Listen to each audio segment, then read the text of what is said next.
Olá, sejam todos muito bem-vindos em mais um momento de reflexão sobre o livro Palavras de Vida Eterna.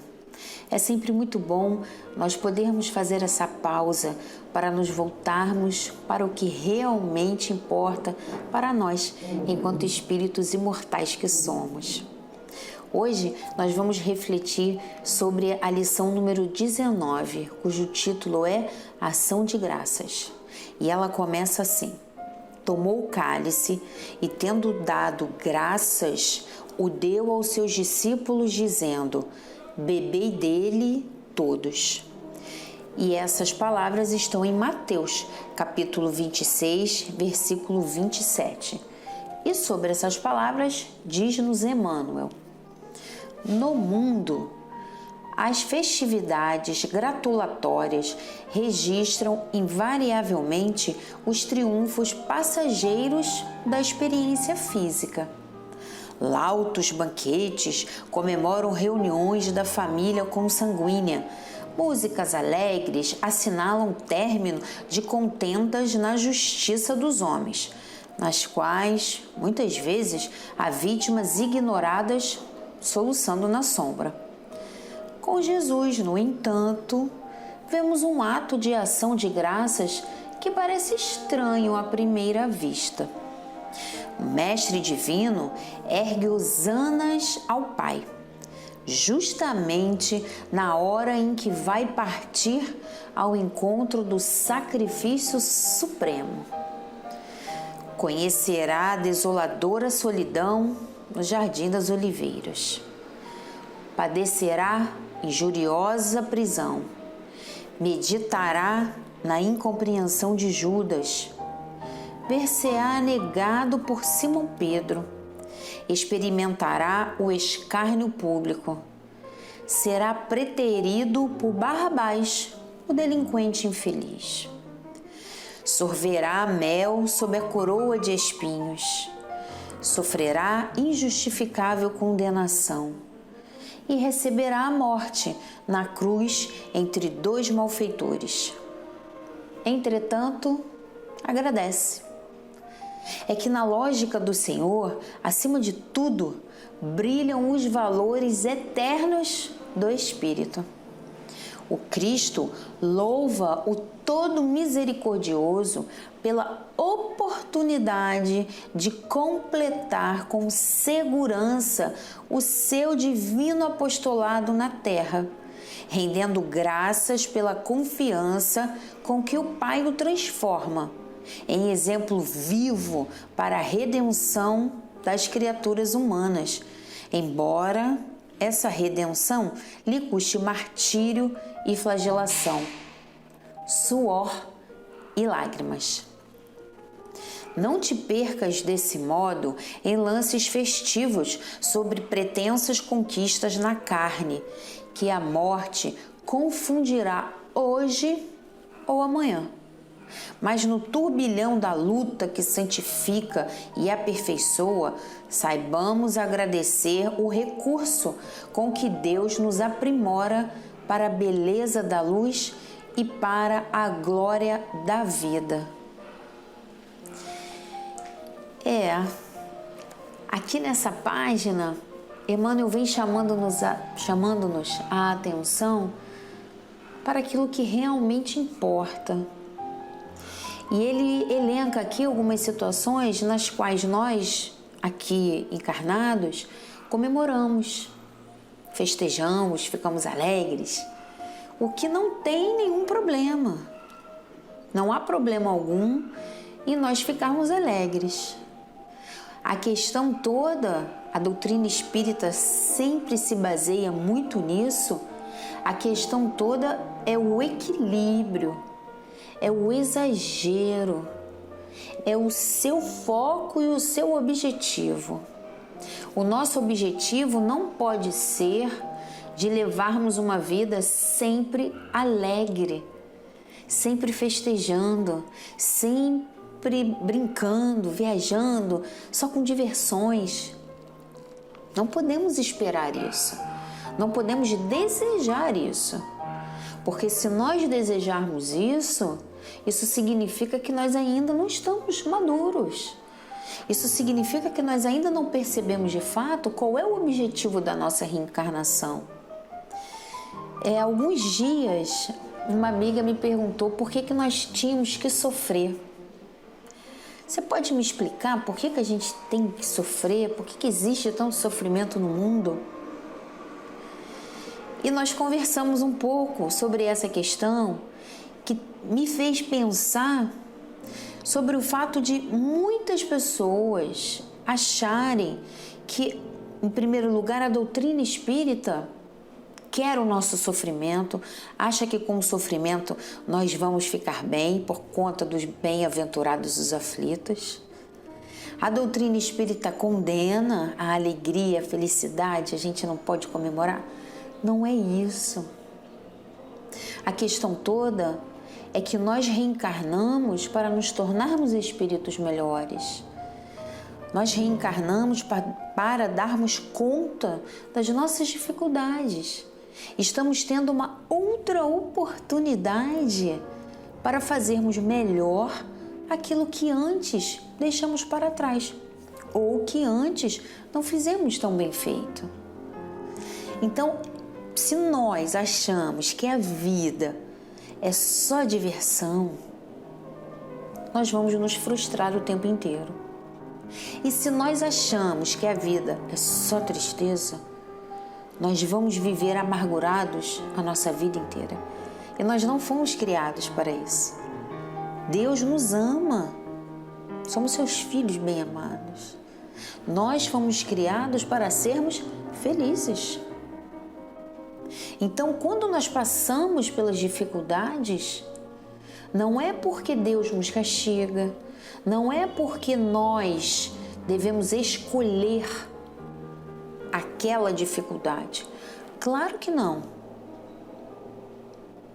E principalmente quando eu vejo o outro passar por uma dificuldade, eu não posso pensar, tá tendo o que merece. Se tá passando por essa situação, é porque fez algo de errado antes. Então, você que dê conta. Não. Deus aproveita todas as oportunidades para que nós possamos aprender. Tá lá, se eu não me engano, no capítulo 3, há muitas moradas na casa do meu pai. Tem uma parte que fala isso para nós, na parte que fala do mundo de provas e expiações, tem essa explicação lá, falando que até mesmo o mal que nós produzimos por não fazermos o bem é uma forma de nós aprendermos. Mas o escândalo não tem que existir. Eu repito, vale a pena a gente dar uma lidinha nesse capítulo. O escândalo há de vir, mas esse trecho, o escândalo há de vir, mas ai daquele por quem o escândalo venha. Porque nessa própria página de Emmanuel a gente vê quantas pessoas, quantos nomes aqui são citados que erraram. Então eles nasceram para errar? Não, ninguém nasceu para errar.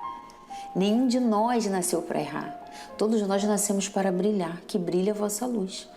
Só que a nossa imperfeição moral cria essas dificuldades.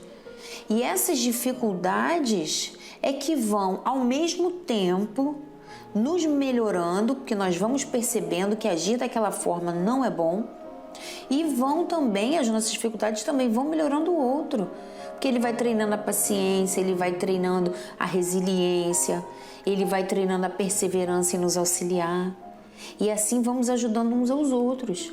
Mas o escândalo não tem que existir. Ele é, na verdade, uma amostra das nossas dificuldades ainda, das nossas mazelas. O dia que nós não tivermos mais mazelas, não haverá mais escândalo. É importante nós pensarmos sobre isso. E logo nesse iniciozinho, quando ele diz, tomou o cálice e tendo dado graças, o deu aos discípulos dizendo, bebei dele todos, Jesus falou essas palavras na última ceia. Então ele já sabia o que ia acontecer com ele. Ele já sabia o processo doloroso pelo qual ele iria passar. Ah, então ele estava feliz em sofrer? Não, claro que ele não estava feliz em sofrer. Porém, ele sabia que ele estava cumprindo o papel dele.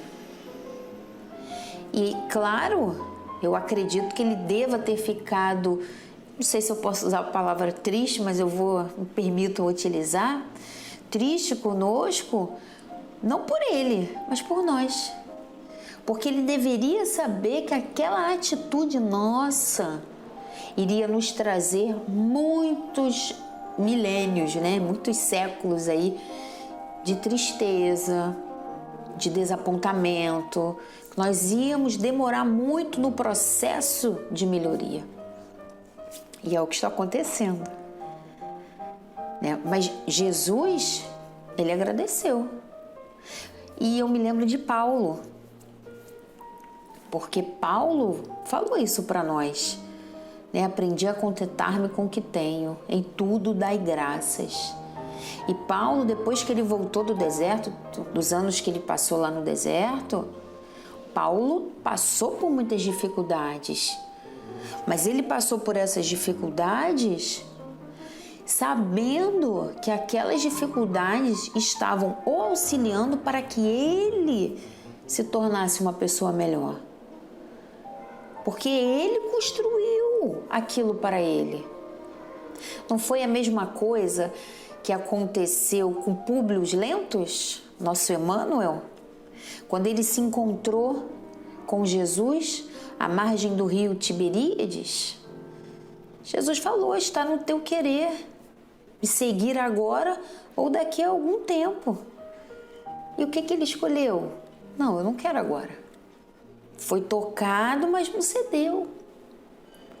Então, é esse movimento de nós darmos graças pelas dificuldades, não porque nós gostamos de sofrer, mas porque nós sabemos que nós estamos fazendo o nosso melhor.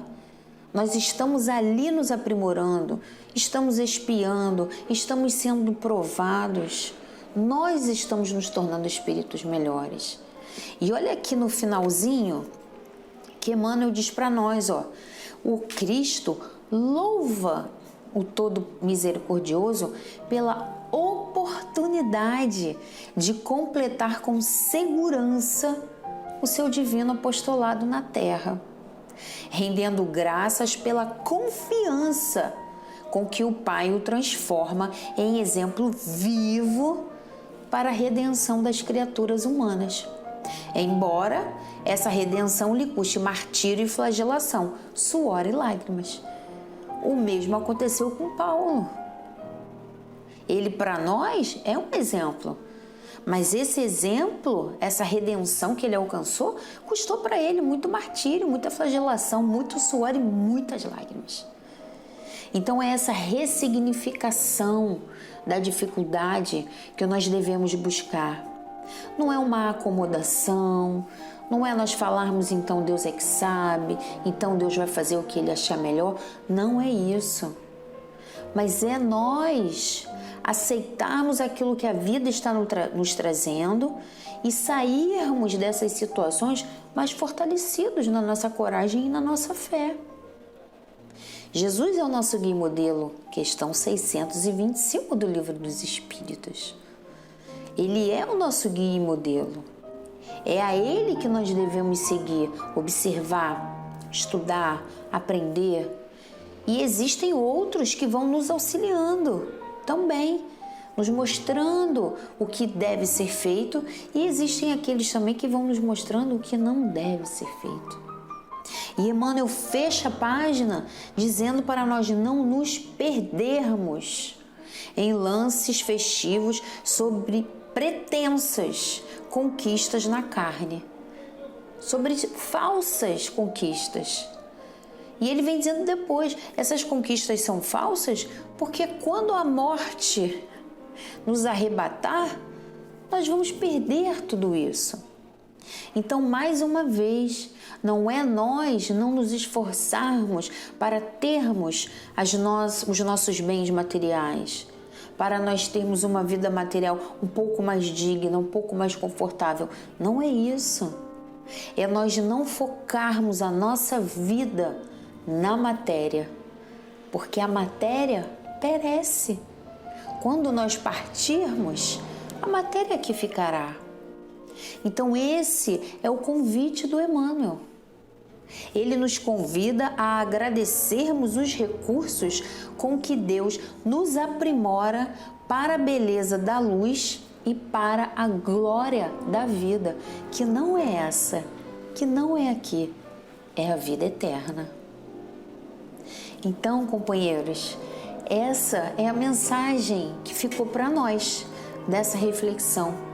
Nós não valorizarmos tanto a matéria, nós agradecermos aquilo que vem até nós, porém, sempre nos lembrando de pedirmos forças para que possamos buscar os melhores caminhos, para que aquela situação conflituosa seja para nós um motivo depois de alegria e não mais um motivo para nós termos tristezas, suores, lágrimas e flagelações. Que a paz do Senhor esteja contigo, comigo, com todos nós. Que nós possamos aproveitar essa semana e tentar fazer um pouquinho melhor do que nós fizemos antes. Grata pela atenção. Até o próximo vídeo.